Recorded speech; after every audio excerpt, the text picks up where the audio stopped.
ini ma'rifat atau nakirah gitu, bagaimana?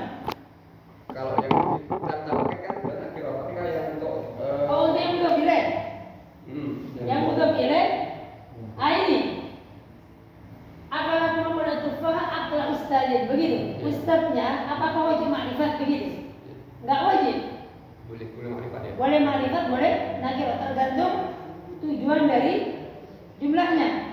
Kan terjemahannya Muhammad telah makan apel tersebut seperti seorang ustadz. Ustadznya siapa? Ya pokoknya seorang ustadz karena nakirah. Tapi kalau dikasih ma'rifat berarti seperti ustadz itu, begitu kan? Nah, jadi fleksibel di sini tidak menjadi syarat apakah harus ma'rifat atau nakirah, tidak menjadi syarat. Boleh ma'rifat, boleh nakirah. Kalau yang ketiga yang adatnya ini syaratnya apa? Oleh yang ketiga adat, untuk adat ini mungkin tidak bisa kita patenkan harus ada syaratnya. Yang penting dia itu ada angka yang menempati tempat masdar dari fi'il. Habis ini kita akan pelajari bab-bab ini. Jadi hal-hal yang menempati tempat maf'ul mutlaq, naib maf'ul mutlaq nanti istilahnya. Poin nomor 2. Yang penting kita tahu formula, ciri teori sehingga kita tidak mematikan syarat. Ketika kita mematikan syarat takutnya harus terpakuluhan syarat harus seperti itu enggak. Jadi kita yang penting angka, terus mudhof ilaihnya itu adalah masdarnya. Jadi maf'ul mutlaqnya itu digeser oleh angka. Angkanya ini yang menjadi maf'ul mutlaq. Sering diistilahkan dengan naib maf'ul mutlaq. Ya naib maf'ul mutlaq ini maf'ul mutlaq. Ini sering diistilahkan dengan naib maf'ul mutlaq mansub. Ada yang bilang enggak naib, dia itu maf'ul mutlaq. Enggak, ini naib. Enggak maf'ul mutlaq. Sama aja, sama beda istilah saja. Hanya beda istilah. Iya. Nah, dulu begitu. Enggak, itu naib maf'ul mutlaq. Ya kan bilang istilahnya namanya naib maf'ul mutlaq. Bukan oleh maf'ul mutlaq. Ya ini contohnya di Al-Qur'an. Ternyata hanya beda istilah, sama aja naib maf'ul mutlaq. Maf'ul mutlaq atau naib maf'ul mutlaq. Oke, poin nomor 2, jika tidak ada pertanyaan, yaitu isim-isim yang menggeser posisinya maf'ul mutlaq. Akan contohkan misalkan, contohnya akala yang mudahnya Muhammadun at-tufaha pelahnya.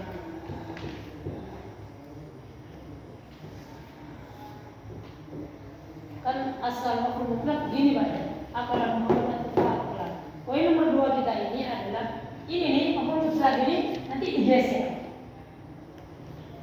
digeser di sini, dan yang menjadi maf'ul mutlaq di sini adalah yang akan kita bicarakan. Naib, sesuatu yang mengganti tempatnya maf'ul mutlaq. Yang nomor 2 ini, jadi maf'ul mutlaqnya geser di sini, dan tempat dia diganti oleh lafaz-lafaz yang menggesernya. Ada berapa di sini? 1, 2, 3, 4, 5. Sebenarnya di referensi lain kita cukupkan 5 sudah banyak. Kalau dengan buka referensi lain, apalagi syarah alfiah itu dengan akan mendapatkan tambahan. Kita cukupkan ini. Pertanyaan? Lanjut ya. Sesuatu yang menggeser tempatnya maf'ul mutlaq. Yang pertama, mana hapus ya?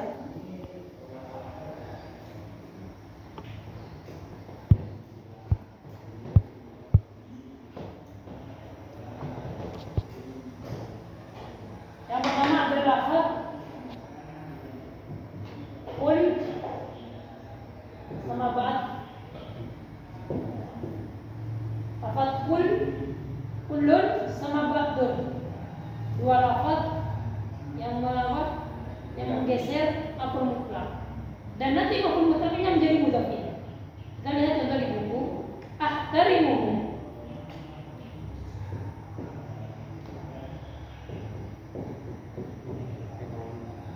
Asalnya begini, ahtarimuhu ihtiraman.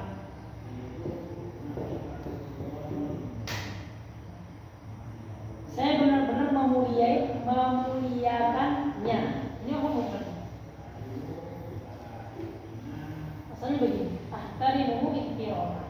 Nah, ternyata di dalam bahasa Arab ada beberapa lafaz yang bisa menggeser posisinya ini. Secara makna apakah ada perubahan? Allahu a'lam, mungkin ada. Kalau berbicara masalah makna ini balaghon, sastra ya. Allahu a'lam apakah ada pergeseran makna? Mungkin ada, pasti ada Pak. Dalam bahasa Arab itu pasti ada.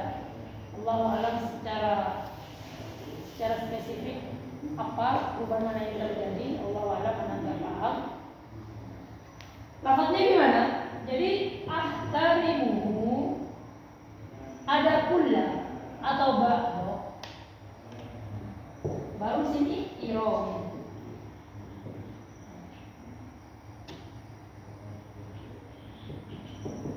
Nah begitu. Ahtarimuhu kulla ihtirami atau ahtarimuhu ba'do ihtirami. Mungkin ya, ini hanya mungkin saja, anak belum membahas secara detail dan dalam. Mungkin kalau ahtarimuhu ba'do ihtirami itu saya memuliakannya tapi enggak penuh, enggak sepenuh hati mungkin. Ahtarimuhu ba'do ihtirami. Tapi kalau kulla ihtirami penuh mungkin begitu. Mungkin begitu. Dari kulla atau ba'do ihtirami. Contoh yang kedua di buku Ataraddadu alaihi ba'd taraddudi. Contoh yang kedua di buku Ataraddadu alaihi, saya agak ragu terhadapnya. Ba'd taraddudi. Apa ya? Ya, keraguan saya itu iya agak ragu.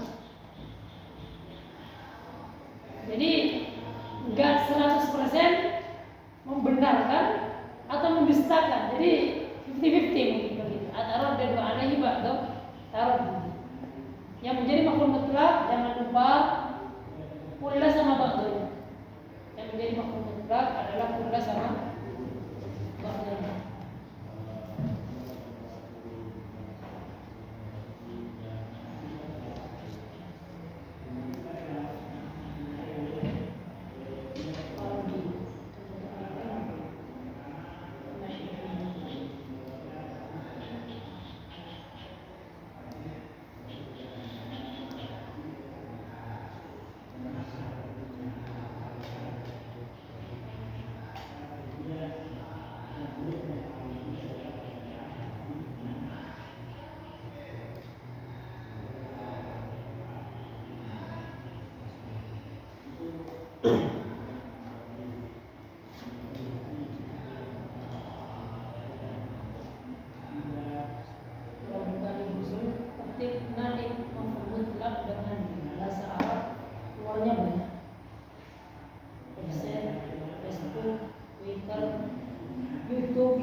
Ada pertanyaan? Lanjut, Gek. Jadi kalau kayak gini nih jenisnya dia yang ini ya. Jadi yang 3 tadi. Adat ya. Yang kayak model gini menjelaskan adat ya. Ihtiram. Apakah ini adat atau bayanun nau? Begitu ya? Kayaknya yang bayan nau. Karena kalau adat itu angka begitu. Angka. Memang kayaknya karena anda tadi presentasi saya katakan adat. Ini kayaknya bayanun nau. Bayanun nau. Kayak gini nih, apalagi sebuah ayat yang memiliki tafsir, biasanya karena ayat ini dibangun di atas pemahaman bahasa, terkadang itu ada konsekuensi dalam makna tafsirnya. Kayak misalkan Allah mengatakan Allahu Musa taklima. Kan ini kan Allah benar-benar berbicara dengan Musa. Oleh orang-orang yang menolak Allah tidak berbicara, kan ditakwil ya kan. Ini berubah maknanya. Lafaznya tetap tapi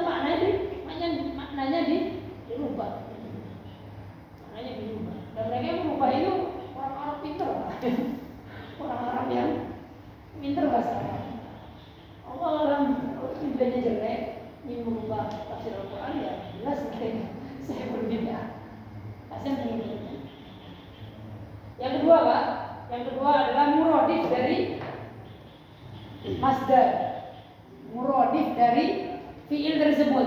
Jadi di sini jenengan harus tahu sinonim, kata-kata yang maknanya sama, lafadznya beda. Dalam bahasa Arab ada 4, Pak. Sama lafadz, beda makna. Sama makna, beda lafadz. Satu lafadz, banyak makna. Terus satu lafadz maknanya memiliki makna yang misalnya nih, satu lafadz banyak makna. Ini dalam usul fikih, Pak. Karena usul fikih dibangun di atas bahasa Arab. Orang belajar usul fikih, tapi bahasa Arab punya nggak jadi. Nggak pantas dia beristimbat mengeluarkan hukum, apalagi masalah-masalah baru dalam masalah Islam, masalah yang besar, yang ngomong ini sekedar baca itu. Tanya sama Allah. Bahasa Arab aja nggak tahu. Naik komputer aja nggak tahu. Karena bahasa Arab itu memiliki konsekuensi dalam hukum. Nih misalkan satu lafaz memiliki banyak makna. Contohnya kuru ketika Allah berbicara tentang wanita yang ditinggal mati sama suaminya, dia nunggu selama 3 kuru. Kuru itu dalam bahasa Arab ada 2 makna, suci sama haid. Satu kata, Pak, tapi memiliki 2 makna, dan 2 makna ini berlawanan. Ada lagi lafaz yang berbeda tapi maknanya sama. Rokode, nama, ya kan? Ro'a, nazoro. Ini yang akan kita bahas ini, Pak. Jalasa, ada. Do bahasa Indonesia. Yang bahasa Arab. Ro'a, nazoro, jalasa, ada. Nama, rokode. Apa lagi? Ro'a, tala. Orang tala. Kalau anak ada teman itu di IG itu, apa nama IG-nya itu, Masya Allah dia selalu banyak Facebook di IG teman-teman yang ini dalam bahasa Arab sehingga ada pertemuan. Itu bagus, Pak, jadi manfaatkan ini. Jadi bukan hanya untuk komunikasi, jadi untuk update itu banyak lagi, IG banyak semua. Yang penting dua Al-Quran, dua Arabiyah, bahasa Indonesia atau bahasa Arab itu akan muncul. Kemudian dia sama bahasa Arab. Dulu Arab di hati mah ya juga bagus, itu juga yang sangat apik dalam pembelajaran kalau di Indonesia. Ini bagus itu, memperkaya. Karena kita sudah punya dasar tahun, sekarang bilang 2 tahun mau kata, kan? Waktunya mau kata, padahal kitabnya sama teorinya. Tapi itu bagus kalau ilmiah. Iya, itu bagus.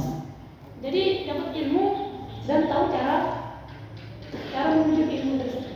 Jadi cepat tuh, nggak harus menunggu di sini. Itu banyak teman-teman di medsos yang seperti itu. Semua satu.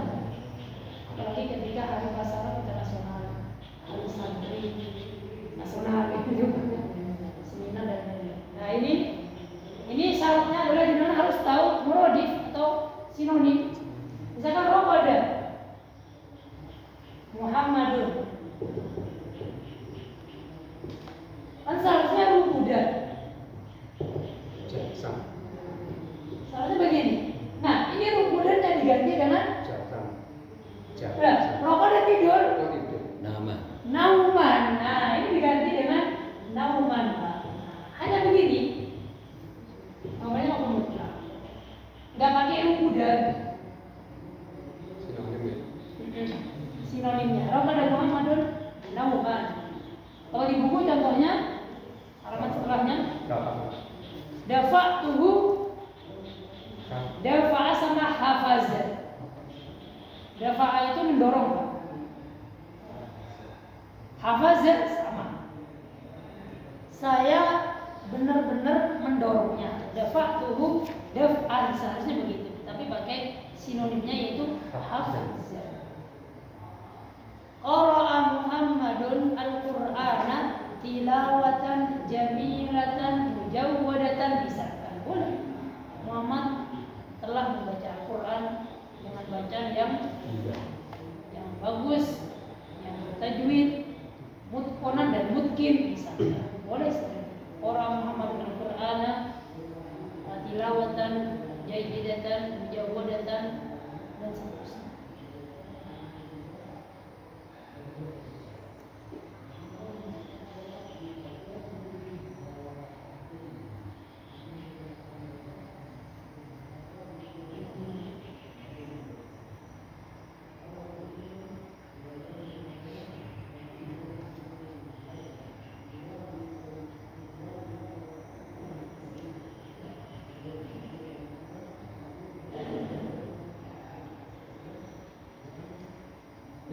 bisa tanya di luar materi. Ya tadi kan disampaikan naat itu dari isim mustaq. Jadi saya minta penjelasannya karena selama ini yang saya tahu pokoknya naat itu asal nakirah ma'rifah. Terus isim mustaq bisa mudzakkar dan muannas. Terus Ya minta penjelasan. Penjelasan tentang naat.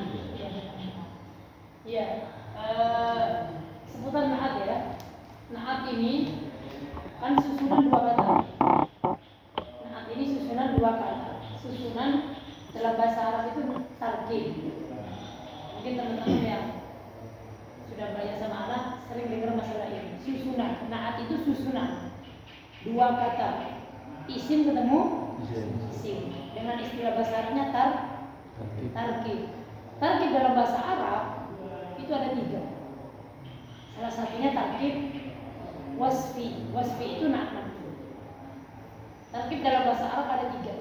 Yang pertama tarkib isnadi, yang kedua tarkib idofi, yang ketiga tarkib wasfi. 2 sama 3 ini apa? Campur apa ya? Kalau kita nggak kuat fondasi membuatnya, kadang salah membuat naat man'ut dengan mudhof ilaih. Naat man'ut dan mudhof ilaih ini penting. Tarkib wasfi sama idofi, susunan isim ketemu isim, naat man'ut dengan mudhof ilaih. Tarkib wasfi dan tarkib idofi. Wasfi itu naat plus man'ut, ini mudhof plus mudhof ilaih. Wasfi sama idofi. Nah, kita sekarang bagaimana cara membuat atau cara membedakan dua susunan isim ketemu isim ini? Jenengan pernah belajar nakiro plus nakiro. Ada nakiro plus ma'rifat. Ada ma'rifat.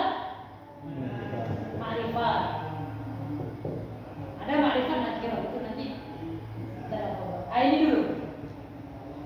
Ini memang menjadi indikator, menjadi sebuah teori untuk mengetahui ini dan ini. Memang, tetapi tidak sepenuhnya 100% ini bisa dijadikan. Ini hanya membantu kita. Kalau naat man'ut itu nakiro atau ma'rifat. Kalau mudhof ilaih itu nakiro ma'rifat atau nakiro juga bisa. Lah, kalau ketemu nakiro jangan tetap bingung. Kalau nggak tahu kaidahnya. Misalkan nakiro misalkan gini nih.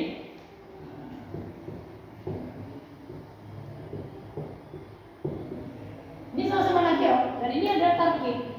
Susunan isim ketemu isim. Yang atas tolik alim, yang bawah tolik ilm. Ini nakiro. Ini yang mana ya?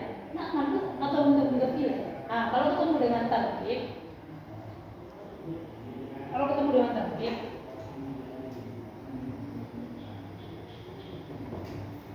adalah kata kuncinya pada kata yang kedua. Kata kuncinya yang kedua. Gimana kata kunci yang kedua itu? Jenengan harus bisa membedakan antara isim mushtaq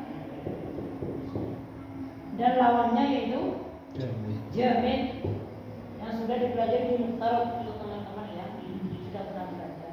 Semoga paham ya. Ini praktek. Jadi harus tahu apa itu mushtaq, apa itu jamid. Mushtaq di Mukhtarab sudah disebutkan. Mushtaq itu isim fa'il, isim maf'ul, sifat musyabbahah, terus siapul mubalaghah, atau sederhananya ana sering bilang dia bisa mudzakkar dan muannas. Karena itu artinya sifat. Muhammad yang ganteng. Kalau perempuan yang cantik, jamil ya, bisa jamilah. Nah, tawil bisa tawilatun. Jadi itu intinya. Kalau jenengan nggak tahu itu ya jenengan harus tahu isim mushtaq itu isim fa'il, isim maf'ul, sifat musyabbah, isim fa'il, isim mubalaghah, isim takdir, isim warna, isim untuk cacat itu juga sifat. Akwar, awra. Akwar itu mudzakkar, awra itu muannas. Akwar itu kan matanya satu, ya. Dajjal itu ciri-cirinya akwar ya. Kalau perempuan muannas awra. Awra. Warna juga begitu, abyad, bayda, aswad, sauda. Karena nanti mau dipakai sifat. Nah, hajar, sauda. Hajar, aswad, habba, sauda. Jangan kebalik. Jangan hajar sauda, habbat aswad. Karena hajar mudzakkar pakainya aswad. Kalau habba, sauda. Nah, man'ut. Jadi begitu nah man'ut itu. Nah, di atas ini mana kata kedua yang isi mustaq? Yang atas berarti ini tolibun, alimun, toliban, aliman, tolibin, alimin. Sama konsekuensinya. Kalau yang bawah jamin ini masdar sama isim dal. Ini ilmun, masdar alima ya'lamu, ilman berarti ini ilmin. Kalau isim dal itu misalkan daraja star. Ini isim dal. Jadi seperti itu. Seperti itu. Masdar sama isim dal. Masdar sama isim dal. Itu sebentar terlebih.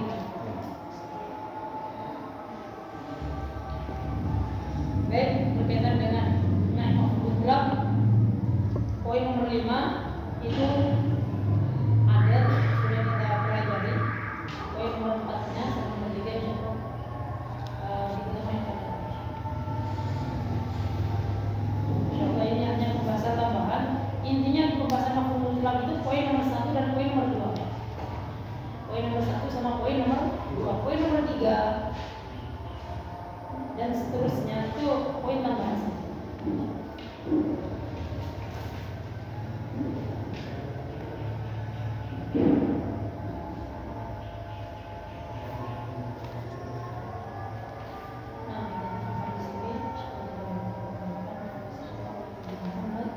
Jadi nggak mungkin ya mudzafilah itu pakai isim mustaq ya? Mungkin. Kecuali ada kecualinya. Kecuali